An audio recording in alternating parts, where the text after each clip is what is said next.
Hello बच्चों, आज हम करने जा रहे हैं क्लास 7th का chapter 7 that is weather, climate and adaptation of animals to climate part 5।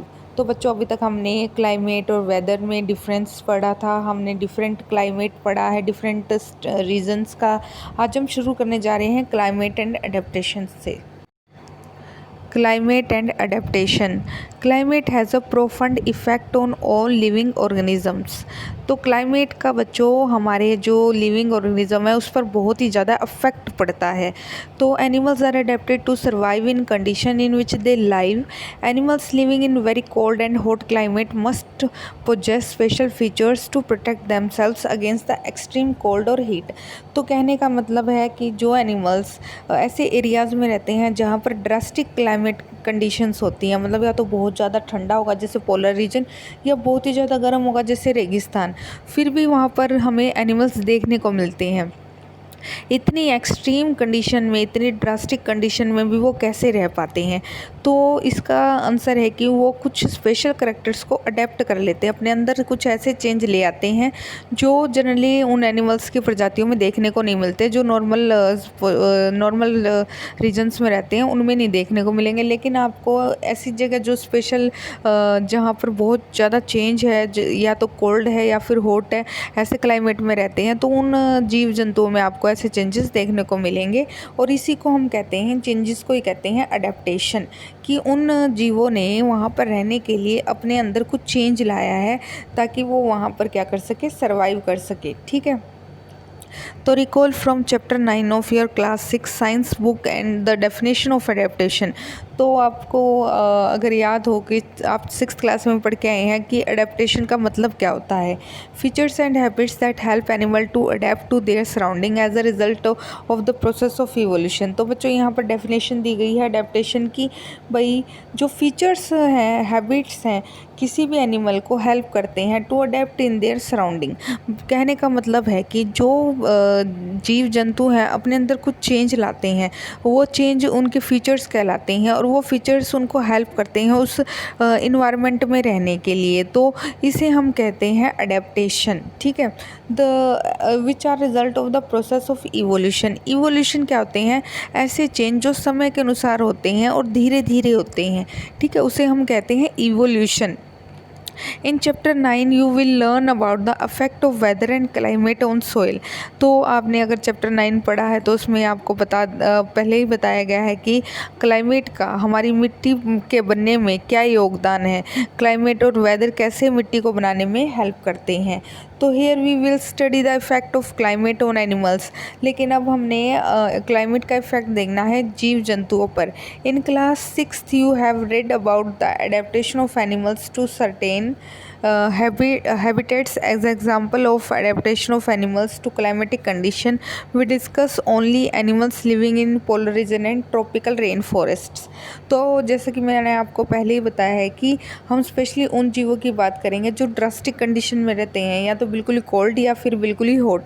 तो यहाँ पर स्पेशली हम बात करेंगे पोलर रीजन में रहने वाले जीव जंतुओं की और ट्रॉपिकल रेन फॉरेस्ट में रहने वाले जीव जंतुओं की। अब ट्रॉपिकल रेन फॉरेस्ट क्या होते हैं? सदाबहार वन होते हैं जो जहाँ पर साल के जो 12 महीने हैं बारिश रहती है, जो वहाँ का क्लाइमेट है वेट होता है, बारिश होने की वजह से हवा में नमी रहती है, टेम्परेचर भी हमारा वहाँ पे नॉर्मल होता है। तो इस तरह से वो वन कहलाते हैं, वो फॉरेस्ट कहलाते हैं ट्रॉपिकल रेन फॉरेस्ट।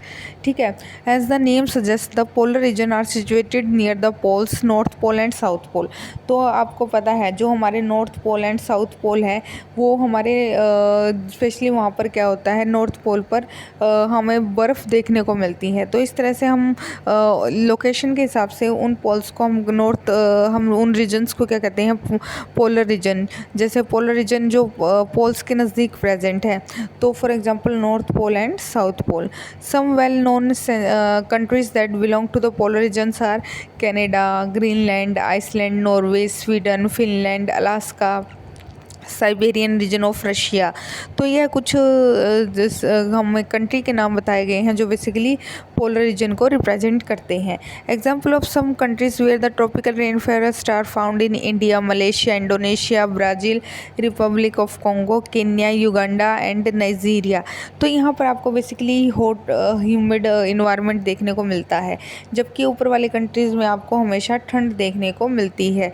जहाँ पे नाम ही आइसलैंड, तो आप सोच सकते हो कि वहाँ पर हमेशा बर्फ़ जमी रहती है। तो इसके अलावा activity 7.2 take an outline map of the world, mark the polar region in blue, similarly mark the tropical regions in red. तो बच्चों आपने क्या करना है, एक मैप लेना है और वहाँ पर आपने पोलर रीजन जितने भी यहाँ पर पोलर रीजन बताए गए हैं और हमारे जो उनको ब्लू कलर में आपने मैप के अंदर फिल करना है। तो फर्स्ट है द पोलर रीजन्स। तो the polar region present in an extreme climate, this regions are covered with snow and it is very cold for most part of the year. तो polar region वो होते हैं जहाँ पर बहुत ही ज़्यादा ठंड होती है और बर्फ़ जमी रहती है। स्नो हमेशा उस साल के 12 महीने वहाँ आपको देखने को मिलेगी, वहाँ बहुत ज़्यादा ठंड होती है। और for 6 months the sun does not set at the poles, while for the other 6 months the sun does not rise. तो वहाँ पर सूर्य दिखे भी महीनों बीत जाते हैं, सूर्य देखने को भी नहीं मिलता। In winters the temperature can be as low as -37 degree Celsius. और जो तापमान है वो 0 डिग्री सेल्सियस से भी, देखो बर्फ़ कब कौन से टेम्परेचर पे वो होती है, 0 डिग्री सेल्सियस पे बनती है, और यहाँ पर टेम्परेचर माइनस में चला गया, -37 डिग्री सेल्सियस। तो आप इमेजिन कर सकते हो कितनी ठंड होगी। तो animals living there have adapted to this severe conditions. तो इन सीवियर मतलब भयावह कंडीशंस को भी, स्थिति को भी एनिमल्स वहाँ पे हमें देखने को मिलते हैं, जहाँ पर बर्फ़ इतनी ज़्यादा होती है, इतनी ठंड होती है कि आदमी का जी पाना मुश्किल होता है। तो ऐसी वहाँ पर कुछ एनिमल्स मिलते हैं जो उस कंडीशन में भी सर्वाइव कर जाते हैं। Let us see how they are adapted by considering the example of polar bear and penguins. तो हम पोलर रीजन में रहने वाले 2 जंतुओं की बात करेंगे, that is polar bear and penguin, और उनके कुछ कैरेक्टरिस्टिक स्टडी करेंगे जो नॉर्मली हम बियर्स में हम देखने को नहीं मिलते, लेकिन पोलर बियर में यह स्पेशली हमें देखने को मिलते हैं। तो polar bear have white fur so that they are not easily visible in this snowy white background. तो एक तो यहाँ पर जो पोलर बियर होते हैं, भालू होते हैं, उनकी जो फर होती है, बाल होते हैं, वो बिल्कुल वाइट कलर के होते हैं ताकि वो अपने बैकग्राउंड से मर्ज हो जाए या उनको शिकारी देख ना पाए। It protects them from their predators होते हैं शिकारी, ठीक है। It also help them in catching their prey होता है शिकार। तो उनका इस तरह से घुल मिल जाना स्नो के अंदर, तो वो शिकार पकड़ने में भी उनकी हेल्प करता है। To protect them from extreme cold they have 2 thick layer of for.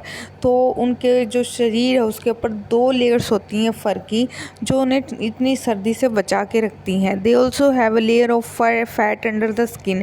In fact they are also well insulated that they have to move slowly and rest often to avoid getting over heated. तो क्या होता है कि जो फ़र होती है, फ़र 2 layers होती है और उसके नीचे भी फैट प्रेजेंट होती है, और फैट क्या प्रोवाइड करती है, गर्मी। इंसुलेशन मतलब एक तरह से गर्मी प्रोवाइड करती है। तो इस तरह से वो अपने शरीर को गर्म रखते हैं। तो बच्चों यह बात थी पोलर बियर की। अभी हम नेक्स्ट पोलर बियर के कैरेक्टरिस्टिक नेक्स्ट लेक्चर में करेंगे। आज के लिए इतना ही। आज आप क्लाइमेट एंड वेदर के बारे में पढ़े, क्लाइमेट का क्या असर होता है एनिमल्स के ऊपर, कैसे वो डिफरेंट फीचर्स को अडेप्ट करते हैं, इसके बारे में पढ़ें। और जितना हो सके आप इस चैप्टर को रीड करें, क्योंकि रीड करने से ही आपको चीज़ें अच्छे से समझ में आएंगी। तो आज के लिए इतना ही। धन्यवाद।